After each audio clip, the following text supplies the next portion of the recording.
Boy, what a night this is, everybody. This is a fantastic night.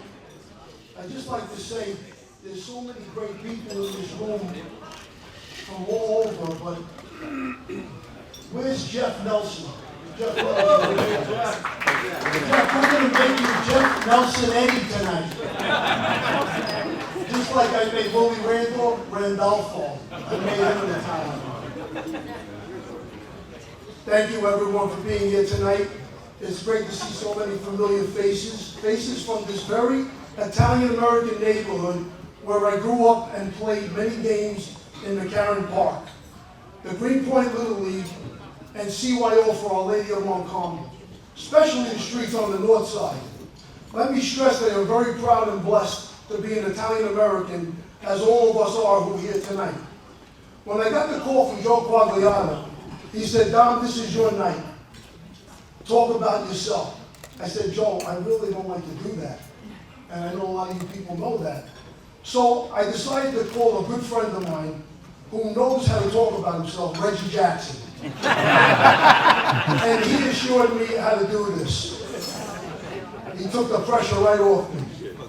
Northside, Greenpoint, Williamsburg is where it all started for me, right here.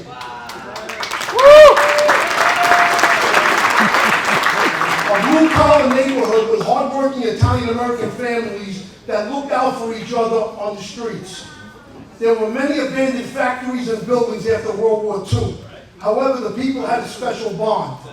We had great candy stores, ice cream parlors, restaurants, and pizzerias.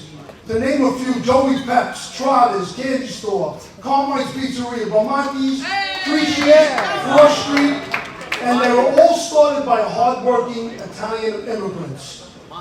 We would be out 8:30 in the morning after watching the Little Rascals on TV. And we'd stay out until 5:30, 6 o'clock and play stoop ball, punch ball, stick ball, and all the balls that you can think of. And it was very hard to play with a small bean and pencil picky, and that's how we learned to catch and hit baseballs with a little skinny thin stick, if you remember. I'm sure I'm taking everybody back now. We would stay out all day and our parents would not worry because all our neighbors were out there in their windows watching us play. We would come home at dinner, but being in an Italian-American neighborhood was special at that time. Yes, we had some violence around us, but again, the boys would watch out for us. Mount Carmel Feast was the culmination of the summer. We were able to stay out later, only if we brought home a brown bag of Zeppelins for my dad and the family sitting out on the stoops. I would like to dedicate tonight to my father, Dom Scala, my late dad. He was actually a Gold Gloves middleweight boxing champion, but loved baseball. He introduced me to the game I learned to love. He taught me about being passionate. I didn't realize it then, but I do now. He had the patience and the stamina to take me to McCarran Park 5 nights a week after working all day on the docks. I waited for him on my green stoop at 5 o'clock and couldn't get enough baseball. He threw me wiffle balls because they moved. He said, "Keep your eye on the ball." Okay, I actually use those drills in my camps today. He retired from work to watch me play my senior year at St. John's, always sitting in left field, away from the other parents, in a lawn chair. I had an All-American season and was drafted in the 6th round by the A's. I finally got a chance to pay him back last week when I got inducted to the New York State Baseball Hall of Fame.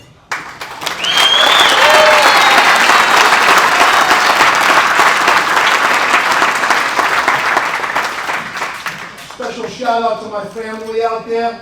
My wife Yolanda, who was always my bench coach. She knows baseball and evaluates plays, personalities, as well as anyone in the game. Thanks for keeping me straight all these years and being the rock of our family. We've been together almost 50 years.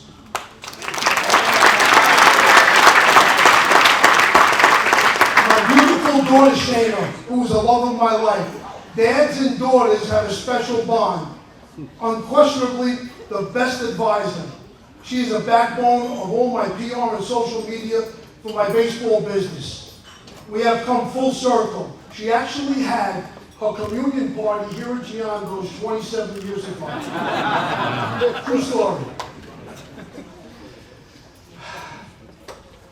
Thanks for sharing with all your brothers, who were my players through the years. That's a lot to sacrifice. A special kiss for Mary and Jamar, and giving me my son, Jax, my grandson, Jackson. And God works in mysterious ways.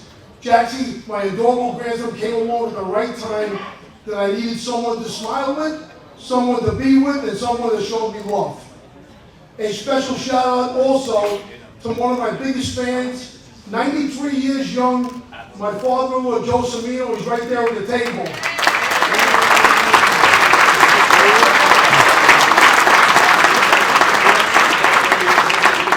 Congratulations to all the inductees here tonight. I am honored and humbled to share this night with you.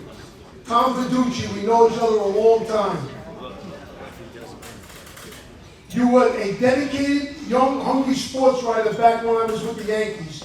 You have come a long way and have become a great analyst on Fox and MLB. You are an impeccable dresser and have perfect hair. Better than Lee Mazzilli. Mike Rizzo, a blue-collar world champion GM. What a team he put together in 2019. He proved that it's not about the most expensive roster, but a roster that instills team chemistry of young and experienced players who play for each other. Trey Mancini, coming back from cancer, putting on a show at the Home Run Derby, and winning Comeback Player of the Year this year. No doubt he has a talent. However, his resilience, dedication, passion are his greatest asset. God bless you, Trey.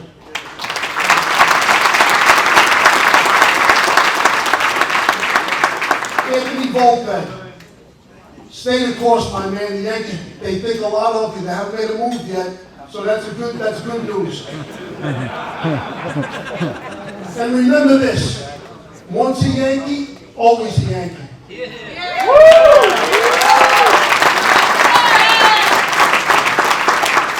I would be remiss if I didn't thank George Steinbrenner. Thank you, George, for recognizing my hard work on the field and keeping me around for 9 years. It was a huge part of my success at Adelphi University. I followed the Yankee way from the get-go in all aspects of the game.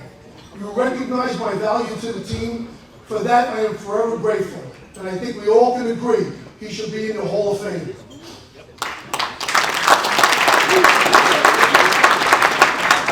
Okay, so why am I here tonight? Lifetime of achievements. I had some great moments as a player, but my real path was being a coach and a leader. What is a coach? Webster's Dictionary says the definition of a coach is basically a person who teaches and trains an athlete to perform. Someone who guides, teaches, and leads by example. My philosophy as a coach is similar to what I learned as a Yankee. Always compete for championships. As you heard, I won 430 college baseball games, 3 conference championships, and 3 Coach of the Year awards that I'm very proud of. However, as I look back, coaching is more than just a definition, winning games, and words in the dictionary. It's much more, especially when you can shape and change lives. It doesn't tell you that a coach has to deal with situations that come up in kids' lives. When a kid comes to you and says, my mom has cancer, or my dad lost his job, and I may not be able to come back to school. The wins are great, but as I learned in the past, what did I do to impact my players' lives? I preach at my youth camps about getting a good education, and it's very, very important to me. However, what's really important to me as a coach, to me, a coach is someone who gives, someone who cares, someone who gives of themselves for the betterment of his players and coaches. Someone who bears and takes responsibility. A coach gives his all to someone else and makes sure that those players get the most out of themselves. A coach shares his knowledge unselfishly to others and sees joy and smiles because they can accomplish their goals. Finally, a big thank you to my players and teammates through the years. I'm accepting this award because you trusted me and my philosophy. We won, lost, cried, and celebrated together. I am forever grateful. Again, thank you Joe Quagliata, Carmine Gangone, Dan Palumbo, Lenny Cosgrove, a.k.a. Mo Green, for the special award.